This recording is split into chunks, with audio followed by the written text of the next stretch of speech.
Right now on 10 TV News at 5, Central Ohio kickstarts recovery efforts after storms really just battered us for 24 hours. This morning, we're taking to Perry County, where the streets are still flooded. And the city of Columbus still dealing with massive damage. Roofs ripped off buildings by the strong winds. The cleanup just now beginning. And those strong winds, Colin, tossing a vehicle in the middle of the interstate. We saw this yesterday. Amazing. We're going to have more on that must-see video for you in just minutes. Plus severe weather, ripping down power poles. Bryn Caswell's over at the alert desk with a look at when everything could be restored. Very serious amount of rain fell in just the last 24 hours. 2 inches around Columbus and north of 8 inches to the east. We're certainly tracking the chance for more rain today because, wow. When do we say, Uncle, what do we need to do? Right. I know. Thanks so much for joining us here for 10 TV News this morning. I'm Tracy Townsend. And I'm Colin Dorsey. This morning, that rain threatening several communities already dealing with the flooding. We do have team coverage for you this morning. 10 TV's Amy Steigerwald and Marcia Augustin are tracking those cleanup efforts. We're going to start, though, with meteorologist Lily Aldrich. What are you seeing on the radar right now? Well, right now, I actually want to recap yesterday. We had a lot of heavy rainfall, as you were mentioning earlier, Colin and Tracy.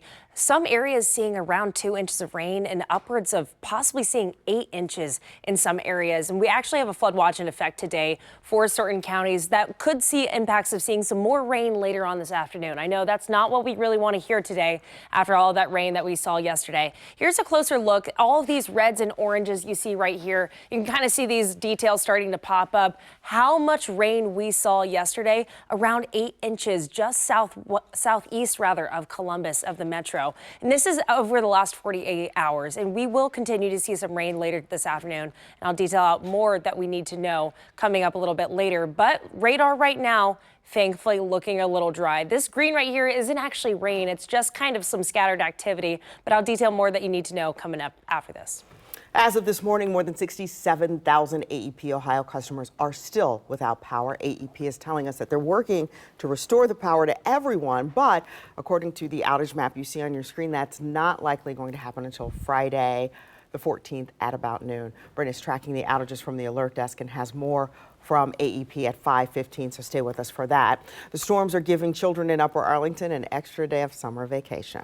Yeah, grades 1 through 6, along with the 9th graders, were supposed to go back to class today, but the districts say that's canceled due to the effects of the storm. This is drone video from Upper Arlington, and the district says all campuses are closed today. This is crews and families worked to clean up after those storms yesterday. Once power is restored, school could be back as soon as tomorrow.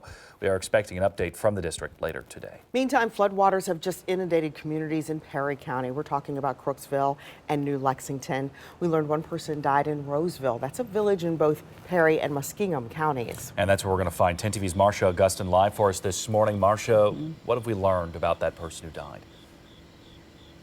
Colin, Tracy, good morning. I'm here at the Village Green Apartments, and the manager of the complex tells me that man who died was a tenant.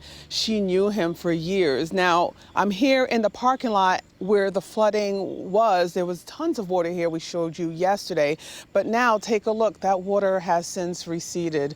The manager tells us she spent yesterday helping emergency crews get other tenants to safety, and she says the water reached waist-high levels.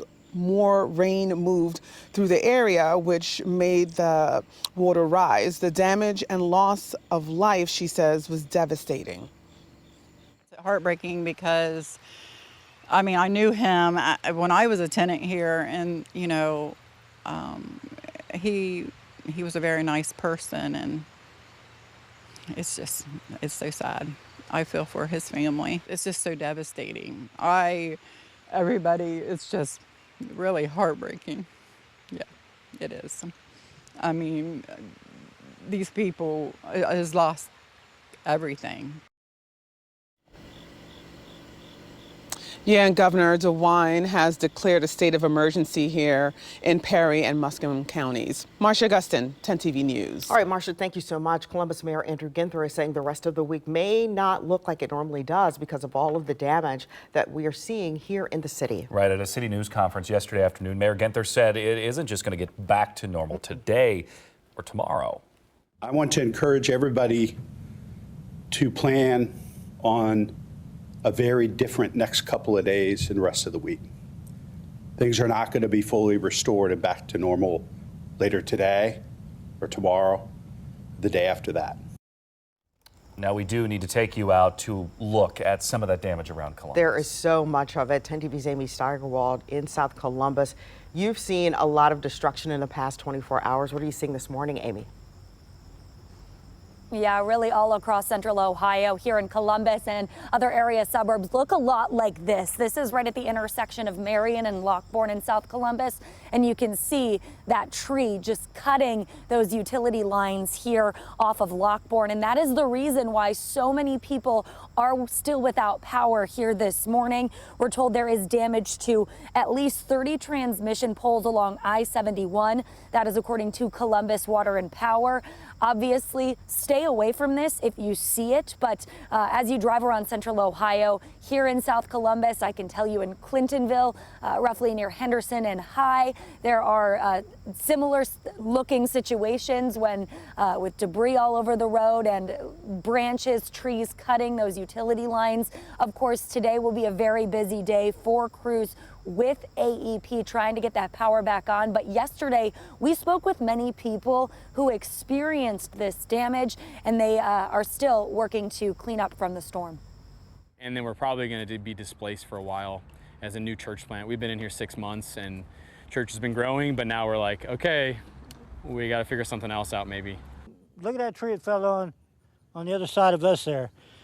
Those are handicapped people that live in there. And I told them there's a big hole in the roof on the other side. You can see the insulation popping through there. Just extensive damage really everywhere. Of course, we're going to continue to follow this, hopefully get you some answers later this morning. If you're dealing with a situation where you don't have power, wondering when it will come back on, we're going to be speaking with AEP crews live in about an hour to hopefully get some answers for you. But until then, it's just kind of cleaning up and staying safe. I'm going to send things back to you guys live in South Columbus. Amy Steigerwald for 10 TV News. All right, Amy, thanks. Let's get over to Brianna now. Obviously, that caused a lot of problems out on the roads yesterday.